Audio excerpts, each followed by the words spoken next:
And our last presenter of this panel today is my colleague, Dr. Yau Wai-ping.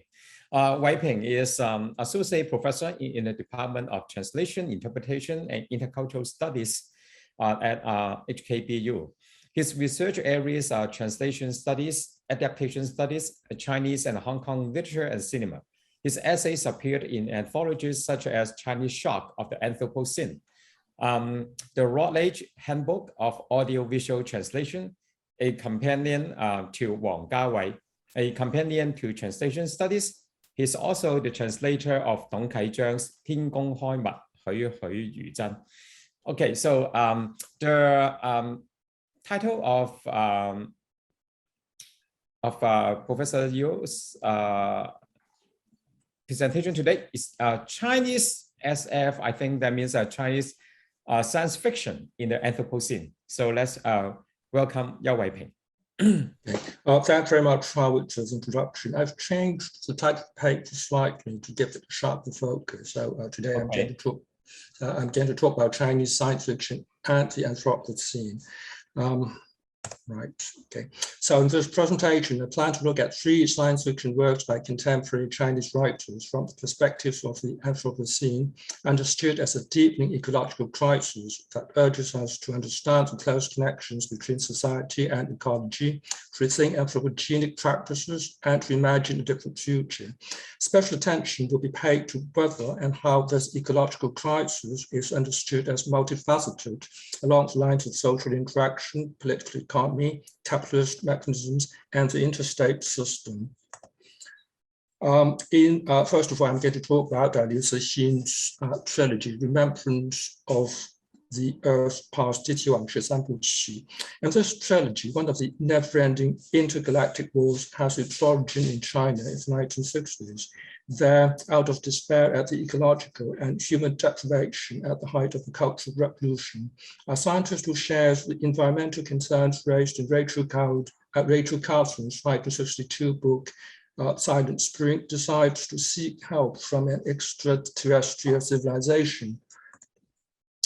But the universe turns out to be a dark forest where preventive warfare rages, reminiscent of a Hobbesian conception of international relations that pits great powers against each other and the quest for lebensraum and natural resources. And thus way, the challenges of the Anthropocene are transferred from the time-free ecology to an intergalactic space.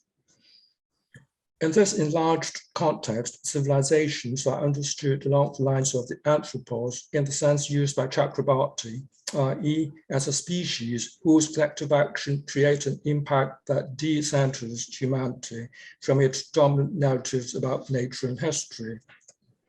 Moreover, the trilogy offers an understanding of the Anthropocene in terms of deep history and as an affect, i.e. as a state of mind that is anchored in place, especially in an unfamiliar place that unsettles the familiar. The anthropos as a species depend for its survival upon the technosphere, i.e. the support structure and services provided by technology. The technosphere consumes energy, and problems arise when continual growth of human population in a world with finite energy resources. In Liu's trilogy, these problems are played out in an intergalactic space and across a time span of 17 billion years. A great deal of the plot revolves around the conflict between humans on one hand and a race of aliens called trisolarans on the other. As the critic David C. suggests, aliens are very often imagined through reference to familiar human groups. Indeed, one critic has described the Trisolaran attack on humans as a thinly disguised version of imperial aggression against China during a century of national humiliation. But this reading of the trilogy as a national allegory is problematic, if only because resistance in this case is followed not by rejuvenation, but by almost complete annihilation of the human race. The Trisolarans are never depicted in physical form, but they are an intelligent species capable of communication with human beings through machines, and humans, and they are perceived as humans either metonymically through the humanoid robot sent to rule the earth, or metaphorically through historical figures such as Confucius and Galileo and the narratives constructed by their collaborators on earth. Seen in this light, it seems more productive to read humans and Trisolarians as competing civilizations, locked in a battle for limited resources, suggestive of the struggle of nations for supremacy in a world of resource scarcity. The Trisolarians inhabit a planet that has 3 suns, and as a result face chaotic and inclement climates that threaten their existence. In the quest to live in space, the Trisolarians are determined to dominate Earth and monopolize its resources. In the trilogy, it is indeed a truth universally acknowledged that civilizations are engaged in a constant struggle for survival because energy resources are finite. The human strategic response to the threat of the Trisolarians, for example, is guided by 2 axioms. First, survival is the primary need of civilization. Second, civilization continuously grows and expands. The total matter in the universe remains constant. In this universe, relations between civilizations are driven with mutual suspicion of military projects ahead of technological advances made by the opponent. And in this universe, one way to survive is to shoot at first sight. As a consequence, preemptive wars become the norm. Quote, the universe is a dark forest. Every civilization is an armed hunter stalking through the trees like a ghost. The hunter has to be careful because everywhere in the forest are stealthy hunters like him. If he finds of life, an off-hunter, an angel or a demon, a delicate infant or a tottering old man, a fairy or a demigod, there's only one thing he can do, open fire and eliminate them.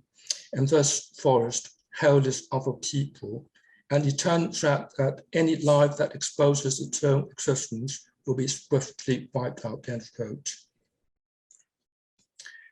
Faced with an attack from the technologically advanced Trisolarians, the humans resort to a risky strategy similar to the doctrine of deterrence by mutually assured destruction, MAD, that was adopted during the Cold War period.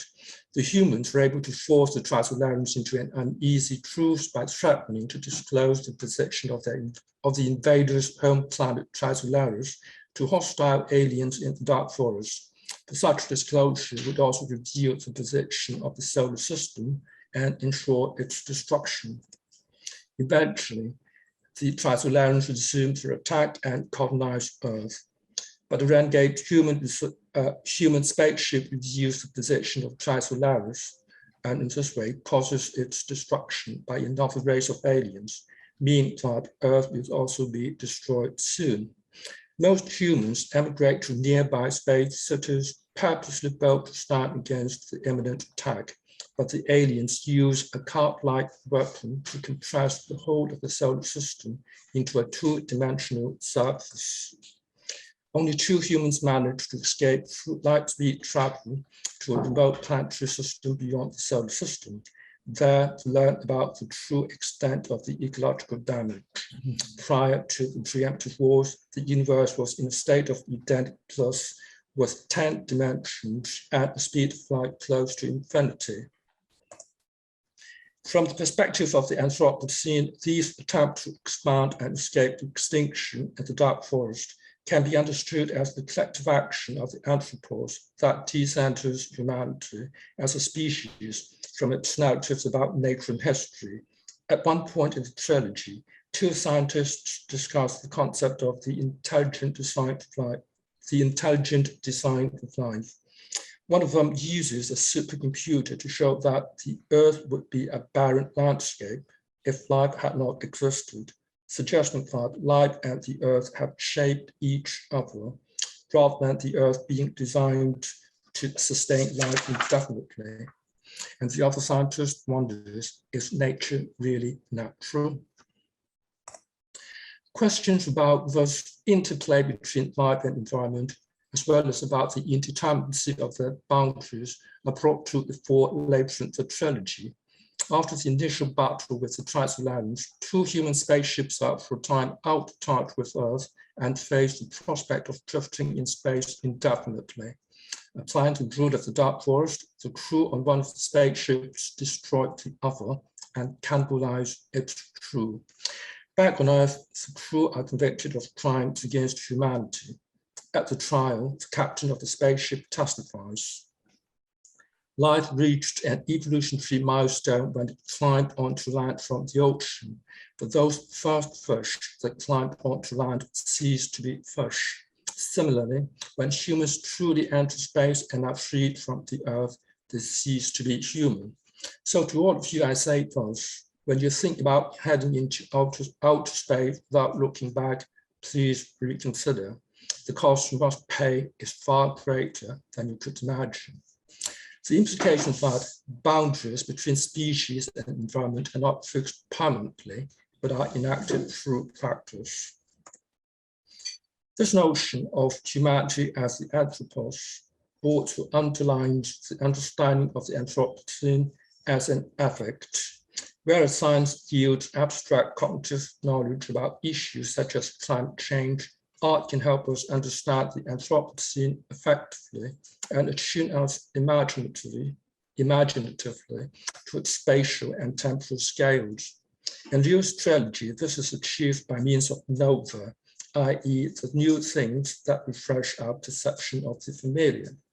Through hibernation, light speed travel, and other technological novelties, for example, the scientist Chen Qiufan lived through the age of deterrence, the destruction of the solar system, and the demise of the universe. These lived worlds, in which long-term forces such as history and ecology are concretely experienced by individuals and their communities, offer an understanding of the Anthropocene as an affect, in the sense used by Chakrabarty, suggests a state of mind that is anchored in an unfamiliar place that renews our understanding. Moreover, this effective understanding of the Anthropocene gives us access to what Chakrabarty calls deep history, i.e. past flashing up at the moment of emergency. In final pages of the trilogy, for example, the last humans, Chen Qiufan and her male partner, Wai-ping Yau, lived in a pocket universe made of matter taken from the giant universe. There, saved from the ongoing warfare, they plan to wait out the time until the giant universe collapses and until Eden Age starts again. But later, they learned that the expected collapse of the giant universe will not occur unless many pocket universes return their matter. Unable to communicate with other pocket universes, they face a dilemma about whether to stay safe in the pocket universe or to return the matter to the giant universe, trusting others will do the same. At this moment of both perils and opportunities, the reader is given an excerpt from Chen Qiufan's memoir, reflecting on her role in the destruction of the solar system and her responsibility for the universe. She concludes, "My path is, in reality, the journey of a civilization." In the end, the couple decide to return the matter, just leaving behind 2 objects in the pocket universe to be discovered in the future. A bottle with a message about humans and trilogy, and B, a small globe containing self-sustaining ecosystem. At this juncture of pasts and possible futures, the trilogy concludes. Read in terms of the Anthropocene and deep history, Liu Cixin's trilogy offers a vision of humanity as a species interacting with other entities in a universe that is always in a state of becoming. But it is important to note that the Malthusian scenario that predominates in the plot is characterized by racism, misogyny, militarization, colonialism, totalitarianism, and a social Darwinist vision of international relations. And the trilogy, the continual growth of civilizations in a universe with finite resources, is presented as the fundamental problem giving rise to military aggression, colonial domination, and totalitarianism. To escape extinction, civilizations embark on massive military build-up, either to rival or eliminate enemies, or to establish colonial domination. Colonization, coupled with population control, enables efficient extraction and exploitation of energy resources. After their colonization of Earth, for example, the Trisolarans create a reservation in Australia, where they plan to reduce the human population systematically through deprivation and starvation. An analogy is explicitly drawn with the fate of Australian Aborigines and Native Americans. In the trilogy, the view is reiterated that in an environment of perceived scarcity, totalitarianism is preferred to democracy. This is captured most starkly by the lieutenant commander of a spaceship. When humans are lost in space, it takes them 5 planets to reach totalitarianism. In the trilogy, the dominant approaches to issues of scarcity and conflict are characterized by misogynistic attitudes and masculinist discourses of mastery and domination. For example, the female leader, Chen Qiufan, is faulted for being too compassionate and not ruthless enough to deter the Trisolarans. Gender centrism is encapsulated by this description about Chen Qiufan's failure to act decisively against the Trisolarans. But in her subconscious, the universe remained a fairy tale about love. Thus, the Malthusian nightmare, that is the dark forest, naturalizes scarcity and conflict, legitimizes militarized, masculinist, misogynistic responses to environmental challenges, and sees democracy and individual rights as necessary sacrifices for a larger purpose.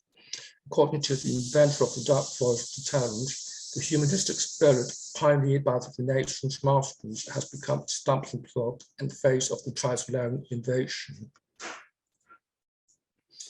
What I just mentioned here are the forms of agency characteristic of humanity as the homo, defined by Chakrabarty as a political agent, as a bearer of rights, and as author of action.